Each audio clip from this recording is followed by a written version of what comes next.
Hey, everybody, welcome back to the Washington County Fair Preview Morning Show. My name is Ben Barber. I'm your host for both this and the Washington County Virtual Fair 2020. It's going to be a unique experience, obviously, with the situation happening in the world right now. The fair is going to be a little bit different this year, but there's a wonderful team of people who are putting it together for you, who put it together every year for you. And it's the same people and the same passion and the same drive to bring you the things that you know and love about the fair each year.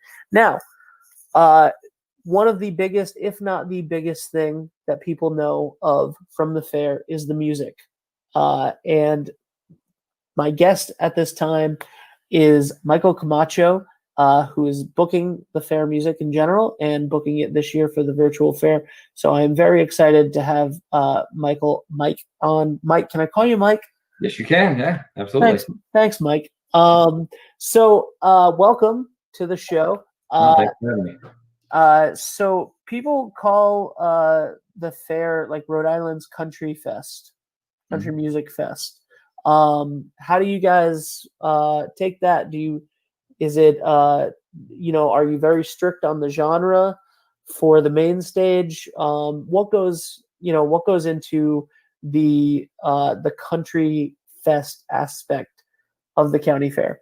Sure. Yeah, we've had a long history of having great entertainment and music come to the fair, and I wouldn't say that it's. Yeah, I know we're kind of dubbed now the country fest. I think that's just because we predominantly have a lot of country that comes because of the venue. It tends to draw a lot of people who like country music, and also because of the type of entertainers that it kind of draws to want to perform at the fair tend to be country. Although we've had some rock artists that have come on from time to time, a little harder to get for our size venue, but we have mixed it up a little bit. But it's an honor to have. I mean, it's the people who preceded me in booking this entertainment may have some big shoes to fill, and we've had some huge acts that we've had over the years that have really solidified that reputation, and I'm glad to hold it now.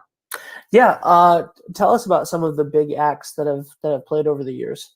Sure. Yeah, I mean, if you want to talk to like legends, I'm talking. If you listen to WCTK and some of the big people that you hear that have been around a long time, like Trisha Yearwood was at the fair when she was starting out. Lee Greenwood, Jody Messina, Rascal Flatts when they were just coming out, Blake Shelton, same thing. John Cafferty, talk about someone who wasn't necessarily country.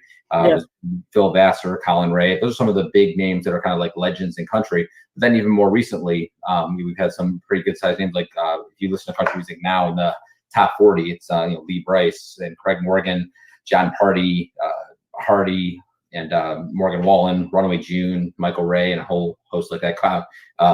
Cole Swindell is one of the biggest ones that we had, and most recently he hadn't even had a song out yet, and when we got him, and now he's a big hit star. Yeah, I think my first memory of the music at the fair being a really massive big deal, I think, was Jody Messina when I was a kid. Everybody was freaking out that day that she was there. She was on the way up, Yeah, she's been there a couple times too. Like she came when we booked her, and then someone had some kind of emergency and she couldn't show up, and she filled in for him. So she's been great to us. So also John Cafferty, like you said, so to speaking to the diversity of it, I mean, I remember in 2006, we went to see the Drifters,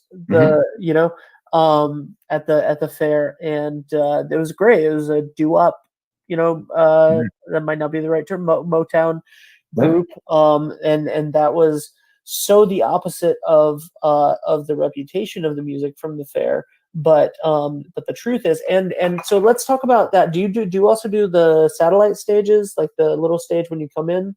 I do. Yeah, I started doing that. I mean, I've been booking the main stage now. I think this was my 9th year, and before that, I did just the small stage. Now I book them both on there. But that's kind of where, when we talk about the diversity in the music types, so we have the small stage that is in the main venue where we have a lot of the food vendors. That we have there is some country, but there's a lot of rock. We've had more hip hop. We've had a lot of like, we'll call it classic rock, and then also modern rock, some country, some bluegrass. That's where we really get to mix it up a little bit and do some different things. We have some great success there. Actually, a lot of the acts that we've seen start on the small stage have made their way to the main stage over a course of time. So That's incredible. I mean, I think that I have to say the Joe DiMessina one was a big deal, but I do think that the biggest, it's not often that the town that has a country fair that is known, a county fair that is known as the Country Fest, has one of their own residents as the main event act of the fair. And in 2001, that was Billy Gilman, fresh-faced 12-year-old, 13-year-old Billy Gilman headlining the fair, and that was the craziest that I saw. Yeah, I was at that one before I was on the fair committee. I was at that, and it was crazy. And then we had him back.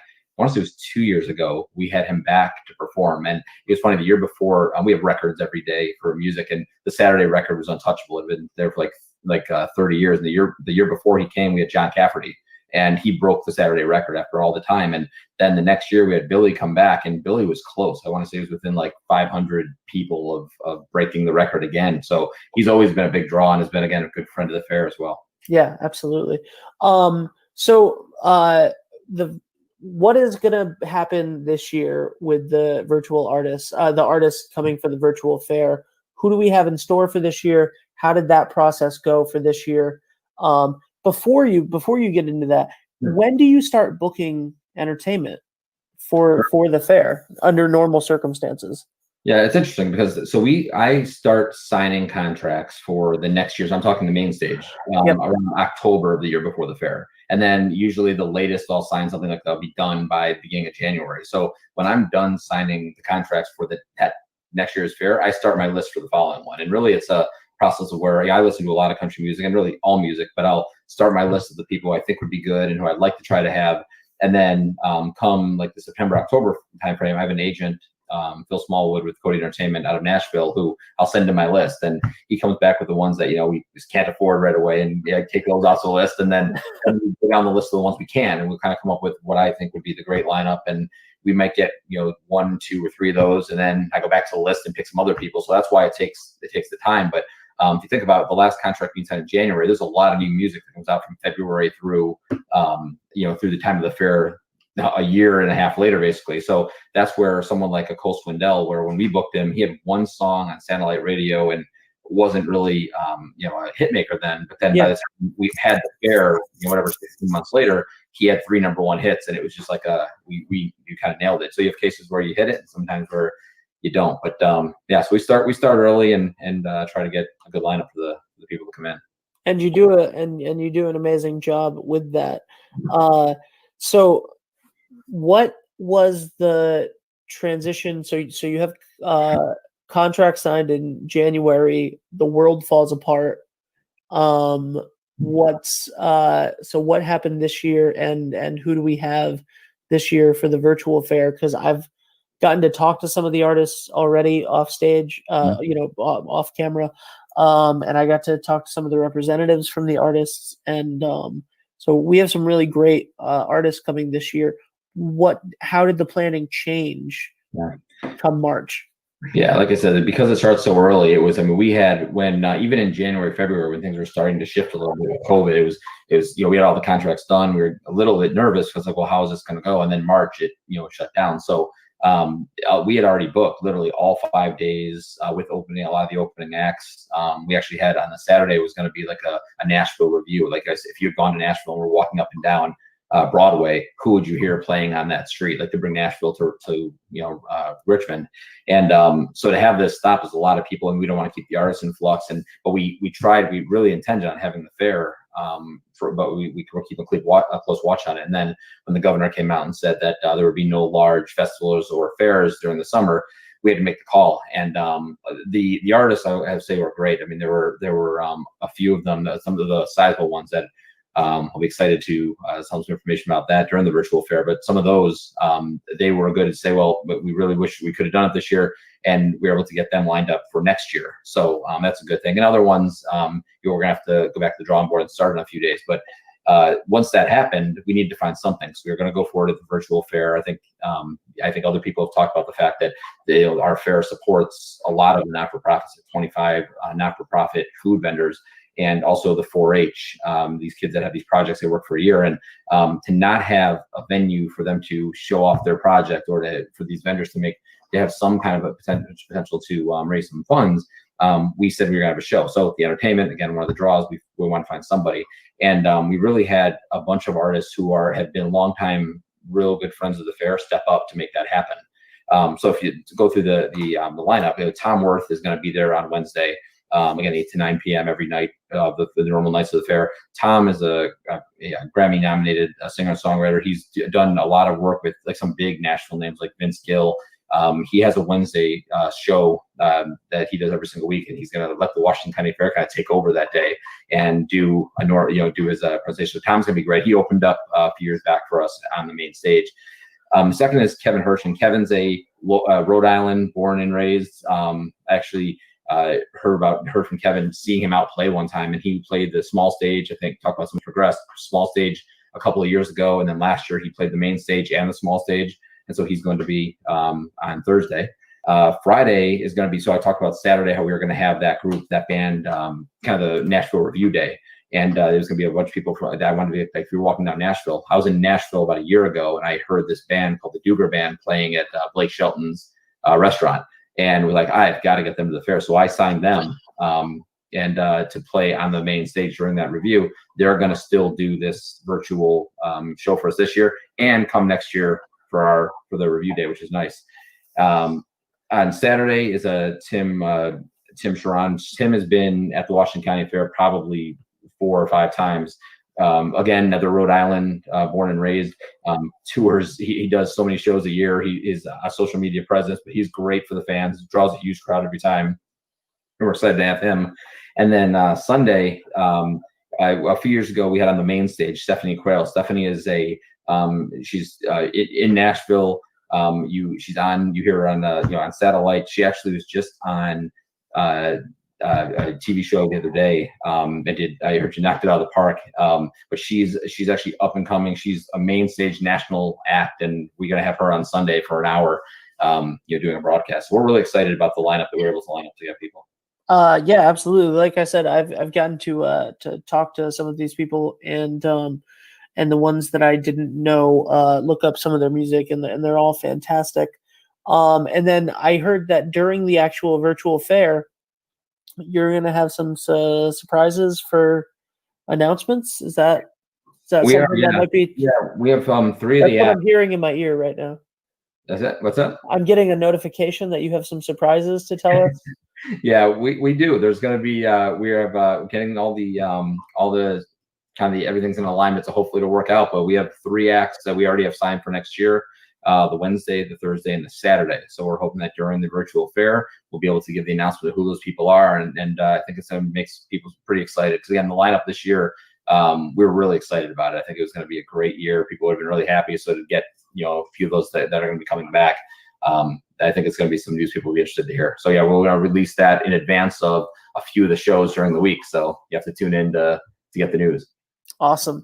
And so finally, what's the thing that you look forward to the most every year that you might be missing this year, and we'll be looking forward to for next year?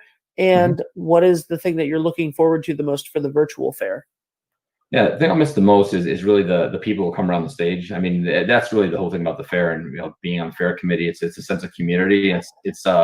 It takes you back to kind of an event that you just don't see much anymore. That old-fashioned agricultural fair, and having a stage like we do, and the people that come there. And when I stand on the bands are setting up early in the morning until their nighttime show, and I'll be on stage a lot, and you'll see the people out in the crowd, and it's a lot of the same faces, and the people that we see every single year who come to watch every show. They put their chairs right on the fence so they can be front row.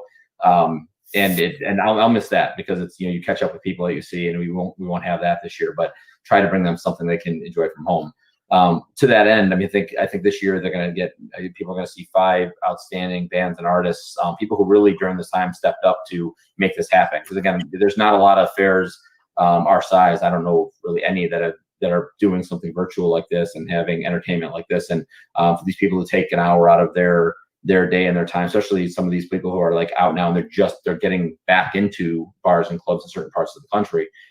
So them take an hour out of their in essence, some Saturday night, Sunday night, Friday night, during the week. It's just, it's a big thing. So I'm really excited for the people to hear what we've got lined up. So you are, by the way, thank you for booking me for next year, as one of the acts. People are going to be thoroughly disappointed by that, but I'm going to do it anyway. We're gonna set up a stage for you. Don't worry. We'll find a spot. Thank you. I do have one more question. Sure. Do you know where you live? I'm looking at the jerseys behind you, and I feel like it's an elephant in the room that we have to address. Are you from Chicago? Yeah, I was born and raised there, 30 years. So yeah, All right. So yeah, so that's the reasoning. Yep, I know it's, but this is the place we couldn't find a spot that was working well with the connection here. So this is the room you got. Don't worry. The two guys behind me, last time the Bears played the Super Bowl was then. The Patriots have a bunch more since then. So yeah, definitely. I just wanted to call it out. But thank you so much, Mike. You are always a joy to talk to in the meetings and during this interview, and you do a tremendous job. The music, many times, is the thing that brings people to the fair that might have been on the fence, and they come for a big name artist, and then they get to see all of the hard work that the FFA and the FA and the 4-H and the craft people and everybody, you get to. It helps all the vendors, and it helps all of the 26 nonprofit organizations that run the food booths, and it really helps the community, and getting these high quality artists and these country stars that people know and love and want to hear, and the trust that if you don't know the name on the bill, that they're probably going to be something huge someday. So you should go because they're going to be great. That's all very, very, very important to everything that makes up the fair and makes it feel like the fair. And thank you for everything that you've done for this year to continue that tradition in this different way. So thank you very much, Mike. No, thank you, and thanks for doing this. And I look forward to seeing everyone online starting next week to hear these great acts and some surprises about next year. And thanks, Ben, for doing this. You've done a great job. Thank you so much. I can't keep my earbuds in today. I've knocked them off probably 4 times during this interview, but whatever. It's a morning show that we're doing at 9:30 at night. So there we go. All right. Spoiler alert. Thanks, Mike. All right. Take care. Thanks a lot, Ben. Bye. He is amazing. That was Mike Camacho, who is in charge, once again, of all of the entertainment that you know and love, and you're going to know and love it this year as well. I just want to remind everybody the fair starts August 12th, Wednesday, August 12th. It's Wednesday through Sunday, just the way that it always is, 6:30 p.m. to 9 p.m. At 8 p.m. every single night, we have live entertainment from those 5 amazing artists and bands that Mike just described. If you want to support the vendors, if you want to support the nonprofit organizations that make up the fair every single year, please consider buying a t-shirt. The t-shirts, all of the proceeds for that are going to those organizations. The fair committee has been working tirelessly on this to make sure that the community that is dependent on this fair every year for funding to go out and do the good that they do in the community for the rest of the 360 days of the year. We want to continue that. So please consider buying a t-shirt for the virtual fair if you can. The link for all of that stuff is in the description of this episode. Thank you guys so much, and we will see you at the fair.